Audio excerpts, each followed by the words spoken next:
Hey, how's it going? Okay, we're gonna go through a simple core series, and this is perfect to do actually at any time, but specifically during pregnancy and especially after pregnancy to retighten up those muscles. So you're gonna need just a few pieces of equipment. If you have a belt or a bathrobe sash or a long towel, that's what we're gonna start with. We're gonna start with that, and we're gonna use this to train our tummy muscles how to work hard. So you're just gonna take the sash or whatever, and I'm gonna show you first by sitting up, and you're gonna crisscross it over.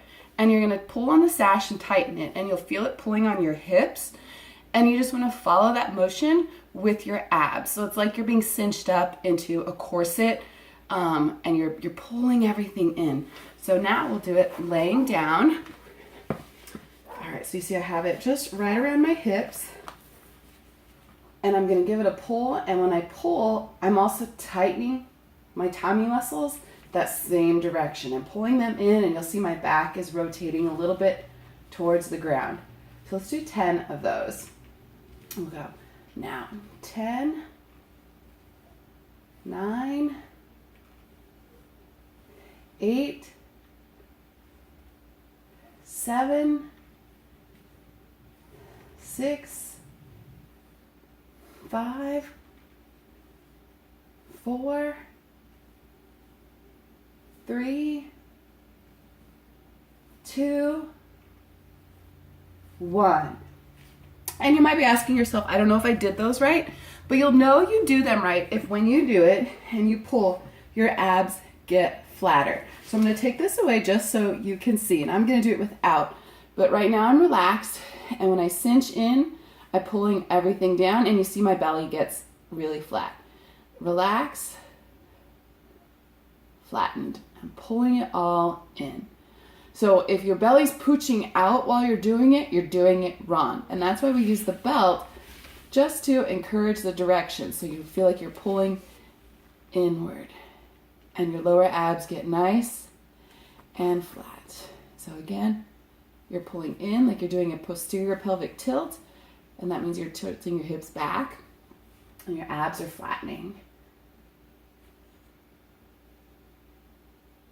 Okay, the next exercise I'm going to show you, really simple to do. I'm actually going to use a furniture slider, but you can use a paper plate or a book, anything that slides on the carpet, or if you're on hard floor or tile, you can use a towel to slide your foot along the tile. So, let me make sure you can see me.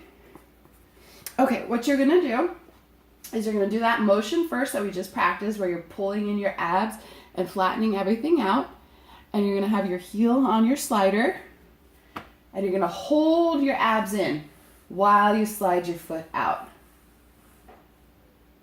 And the hard part is holding it in, especially when you pull it in, because what wants to happen is your hips want to tilt out, your stomach wants to go up in order to make your leg easier on your leg. But you don't want to do that. You want to hold it back, hold it tight, hold it in, even while you're sliding out. You're holding it in, you're holding it in. And when you pull your leg back in, you feel your abs really tight. So we're going to do 10 of those. Here we go. 10.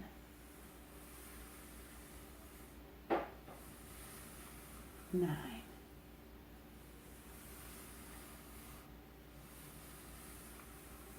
8, and you'll know you're doing it right or wrong if you feel your back and your hips come up off the ground. So if you feel yourself come off the ground, you're doing it wrong. You want to stay pressed into the ground. Flat stomach. We're training it to be flat. Even if you're pregnant, it's obviously not going to stay flat, but you can train those muscles to stay tight. I think we have 3 more. 3, 2, last one. 1. Now we got to do the other side. So switch legs, reset, so pull your abs in flat, especially when you reach it out. Don't let your hips rotate up, they stay back. 1,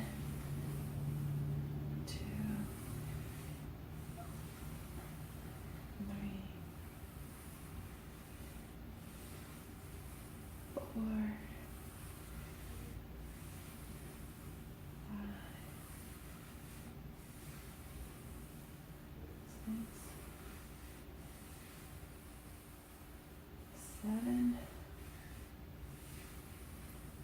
8, 9, one more, 10. Good. You'll know you're doing those right if it's a little challenging. It shouldn't be easy. You shouldn't just be sliding your foot out. You're actively trying to hold those abs in while you slide in and out. Okay, the last one in the series, same idea. We're just going to be moving one leg at a time. And again, you want to keep your back into the ground. So I always start with actually doing it wrong so you could fit your hands underneath you and then flatten it out. So now I can't fit my hands underneath. And we're going to do leg raises just till the knee is right next to the other knee. And then you lower it down slowly. And you'll feel yourself, especially when you lower it down, you want to let your hips rotate forward. Don't do that. Keep those hips back so they don't move. So from your waistband up, nothing moves on your body. So nice and slow, up and down, using your abs to pull your leg up. And that means keeping it tight. Keep your abs tight. So again, if you look down, they shouldn't be pooching out. You should be almost sucking it in. But don't hold your breath. We'll do 5 more. 5, 4, 3, 2, 1. Other side. So again, if you need to do it wrong at first, okay, let your back go up and then pull it into the ground and hold it there. 10, 9, and imagine that belt's around your waist still, and if you need to keep it, if you feel like you're losing it, keep that belt around your hips, pulling in for you. That'll help you focus on doing it right. 5, 4, 3, 2, 1. And that's it. Those were my 3 most important exercises after I had my 2 kids and getting my abs back together and keeping them strong. So I hope you enjoy. Bye.